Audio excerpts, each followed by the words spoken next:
Killer anxiety, a phrase that I didn't know existed up until a couple of days ago when I started to see a number of social media and Reddit posts on the subject. And then I came over to YouTube and then I seen a number of YouTube videos. And amongst those videos is a video from a creator named Refined. I'm going to put the link to the original video in the description.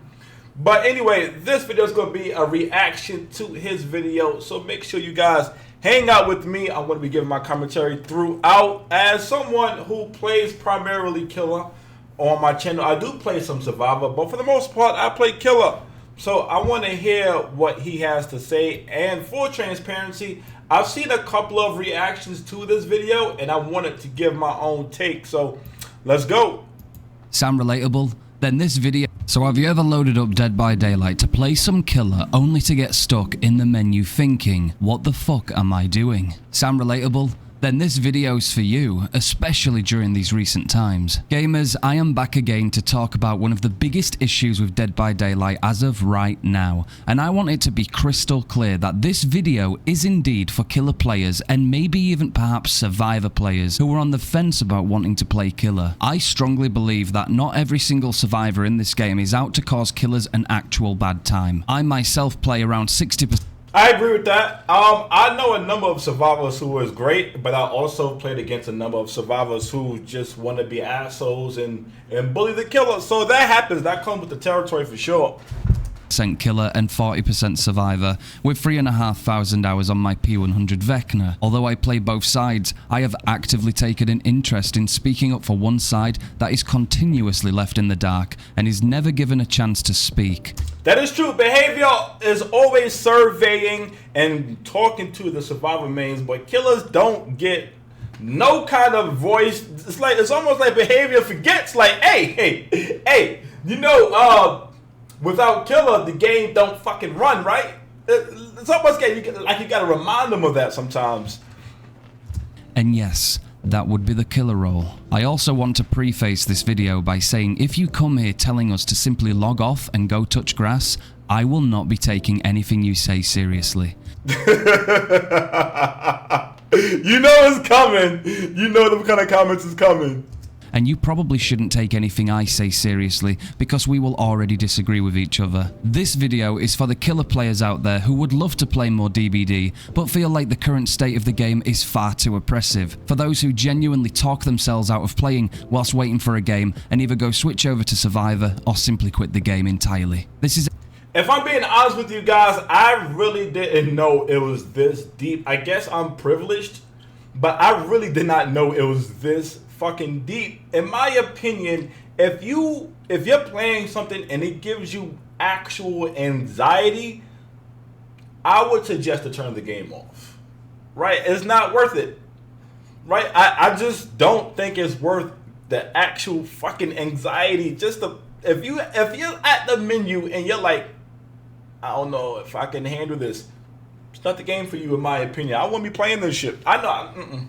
A real problem, and today we aren't just going to highlight what killer anxiety actually is, but also explain some ways to help counter it, so make sure you stick around for that. So what exactly is the truth behind killer anxiety? What is it exactly? Well, in the simplest form, killer anxiety is not knowing what is going to happen in a game that increasingly feels more oppressive to one side.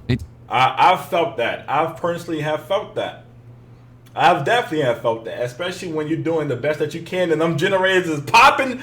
Oh God, it's almost like the sound of a generator being completed gives you nightmares as a killer. Shit.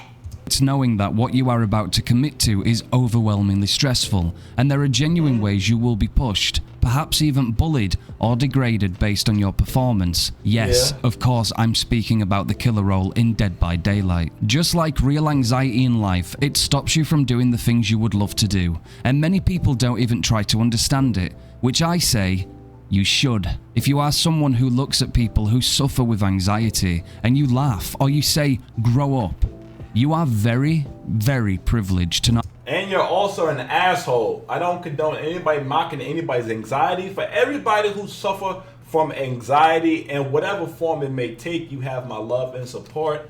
Stay strong. You got this.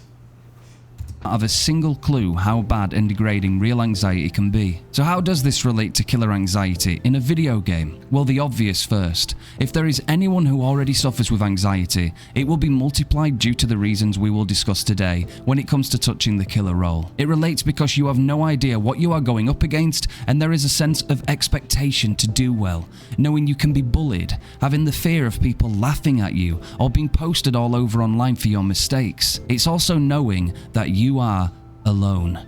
If I'm being honest, that's most gaming, not the you are alone part. I mean, depending on the game that you're playing, but that's most gaming. When you play online gaming in 2025, there's a good chance that depending on who you're playing against and how well they did against you, there's going to be a clip of you in it. You're going to be the butt of somebody's joke. That's just the reality of playing games in 2025, especially in a climate where everybody is trying to fucking monetize content in one way or another. That's just part of the game. In the killer role, although you are playing the supposed power role, you feel outnumbered, and worst, silenced. Yeah. Why would you feel silenced? Because the devs have failed you. I know, right? It's a pretty big take. The developers of Dead by Daylight Behavior Interactive have failed you. How? How could they have failed you aspiring killer players? Or veteran players? I can tell you right now, they have failed you because they have not given you a voice and they have left you in the dark. Over the past year or so, I agree completely, I agree.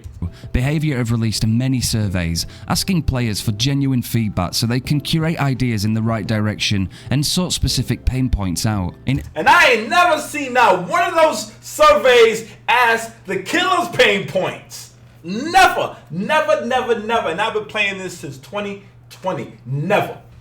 Every single one of these surveys, they have completely left out a voice for killer players. And yes, I know, before anyone says, well, there are 4 survivors to 1 killer, and that they need the money.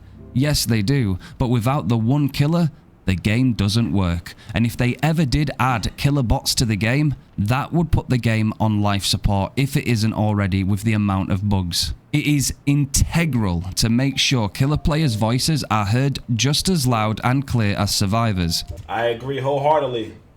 One needs the other. No survivors, no game. No killer, no game. I agree.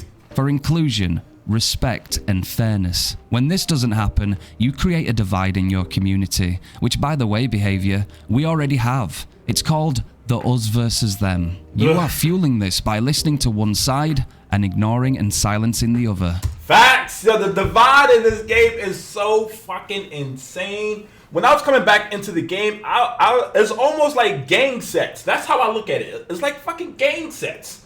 It's like either you on the killer side or you on the survivor side, but there's no in between. And if you say something positive about your side, it's like the other side is like compelled to say some shit. It's like, what the fuck is wrong with you people? It's the goddamn game. You are, as developers, contributing directly to the stress of a large group of your community and player base. It doesn't matter if you are a survivor player, a killer player, or both. All should be just as heard as anyone else when we are all human and all have committed time to your game. I agree, but once again, if this game is causing you this amount of stress, then just stop playing it. Find something else to do. There is other games out there that you can enjoy. Right? If the game is causing you so much fucking stress, hey, this game ain't for me. I'm done. The developers ain't making no changes. The community is toxic as hell. I'm growing fucking gray hairs playing this shit. I'm done. Leaving one side in the dark sends a message. When Behavior release a bunch of surveys that fail to even give a single voice to killer players, you make these individuals feel out of touch, like they're not a part of your game, like their fun and their voices aren't appreciated or respected. This directly contributes to killer anxiety, because you know as a killer player that your thoughts or feelings are never addressed. So when you jump on and have to eat 25 pallets or more in one game, and you barely have any time to play due to the gen speeds going insanely fast, you simply feel like you are isolated. Especially when it's a Swift and they on comms, it's almost like nothing you can do as a killer means shit. This guy's not lying.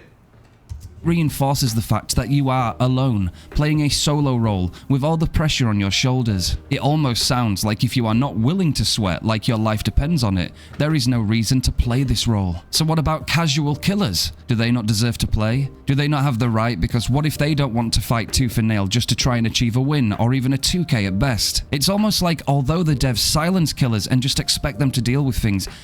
In my opinion, I feel like that's gaming in 2025 in a nutshell. You know, once again, I've seen the Call of Duty community complain about this. I've seen the 2K community complain about this.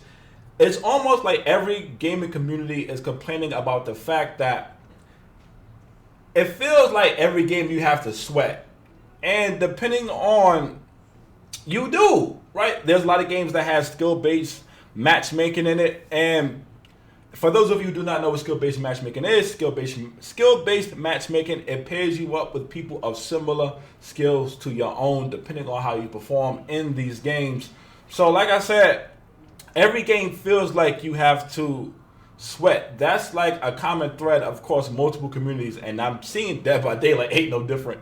Without even asking for their input, they also expect you to try your hardest. However, on the other side of the field, there is no expectation that is the same for Survivor. You see, it's only the killer role that is forced to sweat their minds off. I agree, that is definitely true. That's one thing unique about Dead by Daylight is that survivors have it so fucking easy. You guys have 16 perks to the killer's 4. In addition, you guys can be on comms. You guys have all these second chance perks. It's like the killer is technically the power role, but it don't really feel like it some games for real. It really don't.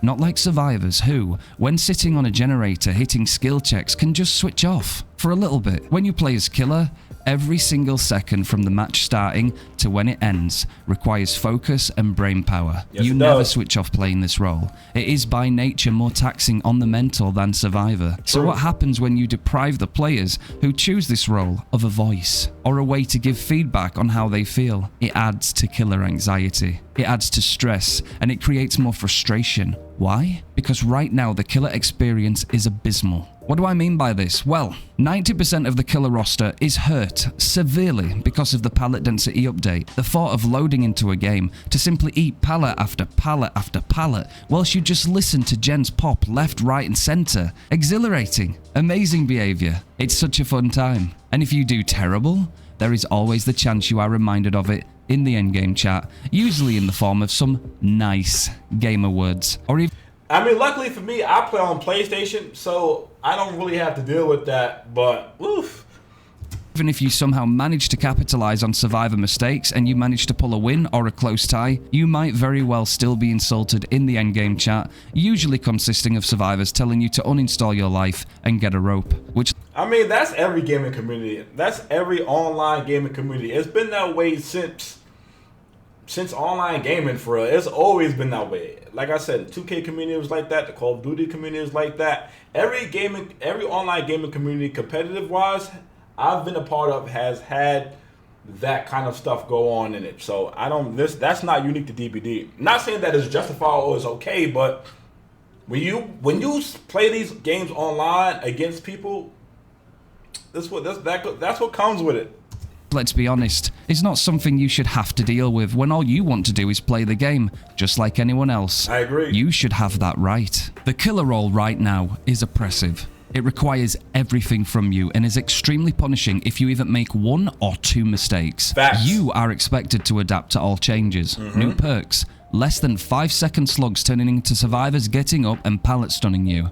Even if you down someone and decide to kick a gen, you could quickly turn around and see them already running away, thanks to perks like Conviction and Soul Guard. An absurd amount of pallets that seemingly never end, and you can quite literally find double pallets next to Shack, and just on the other side of Shack you can see another set of double pallets. For 90% of the killer roster, this absolutely sucks. If you are a Legion main, or a Ghostface main, or even a Trapper main, any main that doesn't have a great power against teams and tons of pallets, and that also doesn't have great mobility, you will simply have a harder and more punishing time simply because that's the killer you enjoy to play. Talk about... Very true, very true. Especially them legacy OG killers. If your killer don't have an insane kit, teleportation, You gonna get destroyed in this current meta, and it's sad. Feeling discriminated against, whereas survivors will complain whenever they see a nurse, a blight, or a ghoul. So, why would someone feeling anxious about all of this just simply loading and accept it? Well, they won't. And soon it will get too much, especially when you silence them enough. And you know as well, because behavior consistently asks survivors about their opinions, ranging from what killers do you hate and what makes you uninstall the game, etc. What exactly do survivors have to learn? Unlike killer, who if you want to get better at, you have to invest time into your chosen killer. Very true. That's why I make killer guides on my channel. Very, very, very true. Jesus Christ. But we get it, behavior, right? Survivors spend the most money on cosmetics, but god damn, bro, god damn. Could it be any more blatant, your lack of care for killers and killer main players? Shit. You have to grind and put so many hours in so you can advance and become better at the game. Survivor, on the other hand, seem to just complain all the time and get given strong perks which become more problematic when used with teams using communications. Survivors are not incentivized to learn to be better at the game because, hey, behavior said, we will just drop another 30 pallets on each realm and make the majority of them god pallets so that you have to break them. So why would you learn to loop and greed pallets when you can just simply drop pallets and then continue to drop more because you have so many? Exactly. And you don't even need to learn good positioning or even think about respecting the killer's terror radius because you can just put your sprint burst on and wait until the last second before the killer swings and just speed away. These cheap, easy perks that require survivors to do nothing to achieve strong effects is one of the other bigger problems. Not like killers, however. Survivors like to complain a lot about killers bringing 4-gen slowdown builds. However, they fail to realize how bad these are if you simply do not win your chases. Let's take a very true strong gen slowdown build, for example. You've got corrupt intervention. This helps in the early game, but once someone is downed, it's gone for the rest of the game. You now have free perks for the rest of that trial. Pain resonance requires you to chase a survivor and then down the survivor, and then, if RNG is on your side, place them on a specific scorch hook to get some value. He's cooking right now, let's go! Which can only be achieved by hooking separate survivors. Eruption requires you to kick a gen and move away. Chase someone and then down them for its effects to kick in. However, in that time chasing someone, if that gen gets finished, you got 0 use out of Eruption, outside of a little information. And then you have Dead Man Switch, for example, one of the easiest to counter perks. Simply walk to a gen nobody cares about and tap it. You will then proc DMS on a gen that isn't good for the killer, and the killer now has no value from it. All of these so-called killer meta perks like gen slowdowns do absolutely nothing if you aren't winning your chases and getting downs and hooks. Whereas, what does a survivor have to do to get value out of Decisive Strike? Oh yeah, they just die. The crazy thing is, right, the survivor perks, they reward them for playing bad, but killers have to play exceptional just to get some value out of their perks. This is so true. How do they even get value out of life? Run to a vault and extend chase for free. Maybe it's an M1 killer with no mobility. Well, they will suffer the most. Now, I understand there is a lot to say, but someone has to say it. Killers have to be mentally locked in every second of the match. They have to actually work for their perks to get any value. True. And if they make a few mistakes, they have probably already lost the game, and the survivors, more times than not, will go in hard on you to make you feel like shit. So very true. The number of times I've seen survivors do this shit to people, oh my god. Just so true, man. Like, when you sit down and think about it, right, as a collective, it's really fucking hard to play killer. It really is. Because in the moment, the way I picture it in my brain is just an isolated incident. But when you fucking sit down and you listen to all of this shit, like the picture being painted, it's like, god damn, it really does suck playing as fucking killer in this game. Why do I still play this?